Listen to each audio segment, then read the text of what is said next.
camera in a place where you can see my hand here. I want to talk about this. So let's get all this iron down real quick.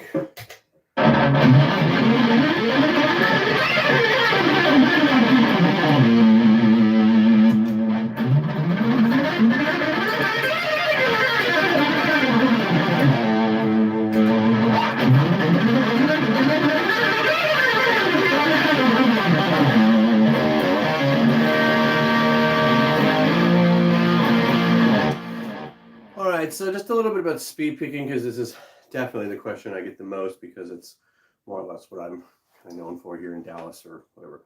So how it all started, I just started at the very beginning trying to play too fast. And I remember my dad's getting on to me and telling me, no, don't do it. And for the longest time, so I'm an untrained guitar player, never had a lesson, I've never had a teacher. What I do have is a degree in music theory, and I have a lot of percussion background. So that said, what I'm about to say is just all from my experience and what I've figured out for myself, and no one's actually told me explicitly this or that, but I can kind of confirm some things here and there. So I used to be kind of an elbow guy. Everything was really locked in kind of heavily. And I see Zach.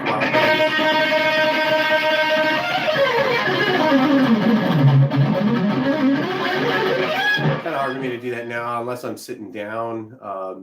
But it's a style that, like, sometimes if I have to force things, I can kind of go to it, but I don't like to do it because it has a lot of tension. And now that I'm like 43, about to turn 44, I've been playing for about 30 years. That's the one thing I've done from the very beginning, is try to take all the tension out of my playing. It's to ensure that you can do this from now, like, into eternity. Because I want to practice until the day I die. So I just make sure that I'm very relaxed and there's no tension in what I'm doing. And so I've kind of abandoned that locking the wrist and coming from the elbow.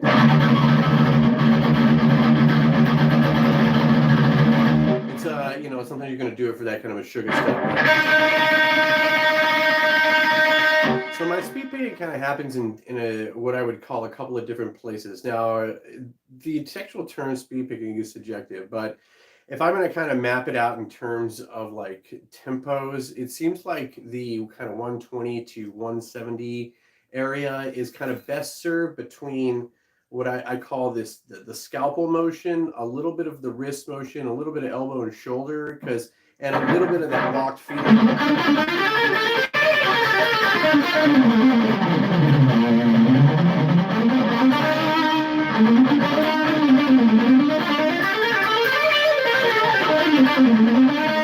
That kind of thing works well for the pentatonics, especially the 2-note per string kind of group.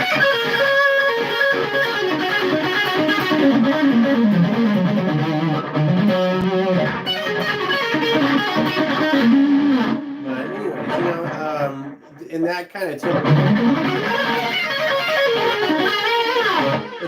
it's been hard to do what I'm going to talk about next, and that is the really kind of burning speed that people are very interested in. And so anything that gets into that 180 to 205 territory, I used to be a 220 kind of guy at one point in time. I do have one video of me doing the Stradivarius.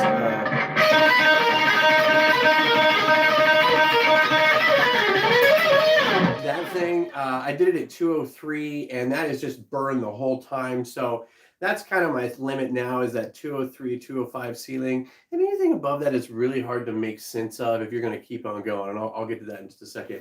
But where that really comes from is I developed that from playing marimba. And in marimba, we had 4-mallet technique. And when we'd roll 2 mallets, we would do it like this. So kind of, you think Shaka Bro or Hook'em Horns or whatever it's going to be. And just think about doing a drum roll. Kind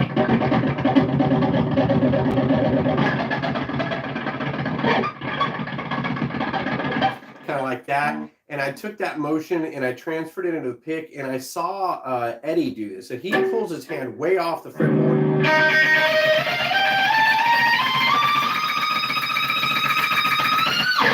Right? So, and he calls it like butterfly picking. Now, there is a word for this. I believe that Chris Brooks, one of the internet, awesome Instagram, he's a shredder guy. He's a neo-baroque kind of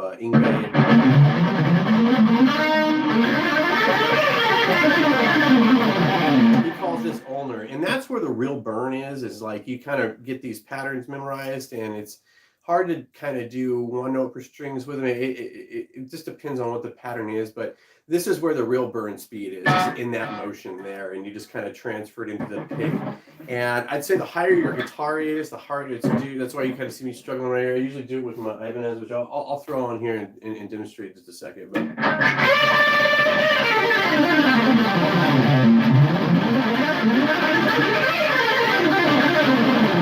now, the biggest problem with all this stuff is just trying to keep it muted. It's very hard to play so clean that you can just let the compression take care of everything. So you end up having to leave a little bit of palm down and then do some kind of tricks with your left fingers.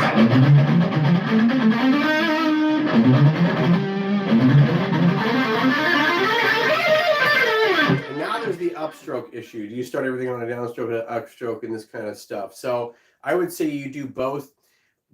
The way they feel is kind of different. It's just really different. And when you do this, and I know this is going to sound funny, but if you're a shredder and you're watching this, you're thinking, this guy's dumb, but you just kind of will it. You will it at that speed, and it just sort of happens. You just got to keep going, but you got to will it, right? So let's do a little bit of coffee here. But you can do it. All right, so I would start slow. That's not slow, but I'm saying doing the Steve Stein exercises. And this is a perfect example. See, I'm actually getting back into it. So when I kind of was hitting those 203 and 205 speeds or whatever, consistently, like I had to come and go because I had a shoulder injury. And so I'm kind of getting back into it, but I'm not, like it always changes every time you stop doing something and get back to it, come back to it, come back to it. And so I found myself this time incorporating a lot more kind of economy, what they call economy picking. That I find myself doing the triplets with that more than I do alternate picking. So of course we're really kind of in the land of alternate picking when we're talking about speed picking, and that's just the name of the game. So it just depends on really what the pattern is going to be. So a lot of the times I'll find myself doing a combination of both. So if I'm really going to like if I want to turn that into sixes, I can start off with the economy pick. Down, up, down, down. And when I get there, I can do down, up, down, down.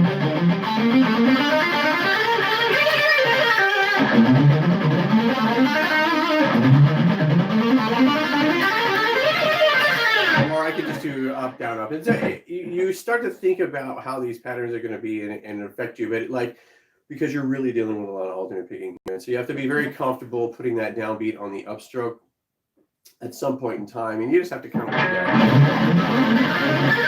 it. But it does feel kind of different.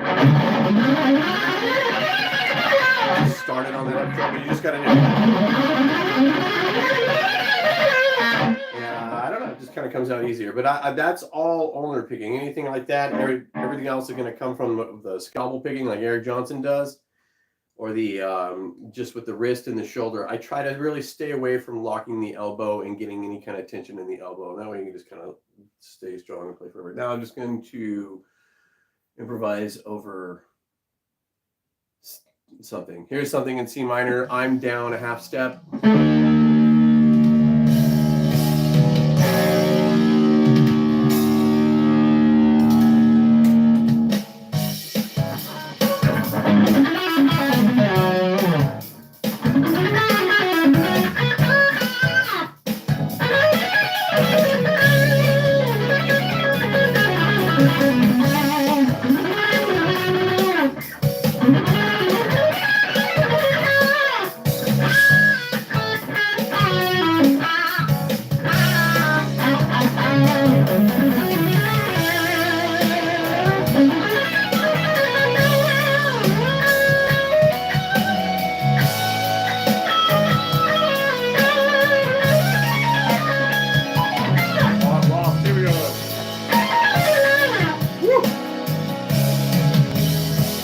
To do is to think in a different key than it's written, but we're getting there. All right, here we go.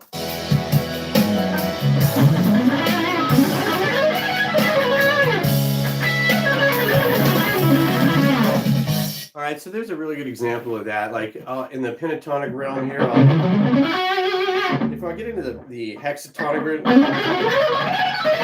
there's a place where I can really use that burning ulnar speed. Right, and then when I do the kind of cascading fives, that kind of thing, that's where I'm going to be a little more locked in with the kind of shoulder, but not really locked. But I'm just going to be a little more intricate with the fingers. It's just really hard to let that kind of rolling wrist motion do it. But just want to stay relaxed for all of it. So that's really my approach to it, and some freebies if you really want to grind out some pentatonic scale. This is where you saw me getting screwed up a minute ago. One of the little pattern that you can do that works really well for pentatonic is going to be the. So I'm going to be in a D pentatonic.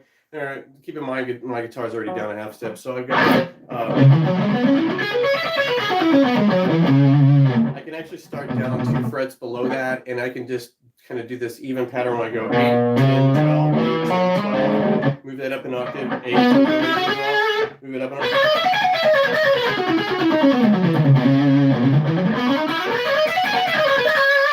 And that gives you kind of burn through that sort of pentatonic feeling. And if you want to turn it into a more pentatonic-esque riff, when you get up to here, you've got this 8, 10, 12, and then you've got, 10, 12, 14. And then you've got this 13, 15, 17. You can turn this into 13, 15, 18. And then jump up and go up to 15, 17, and then all the way up to 20. And sort of turn into a pentatonic shreddy lick like that. So you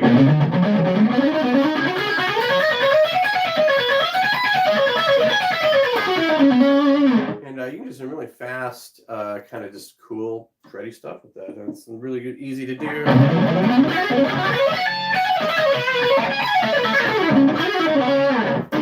Not so much live.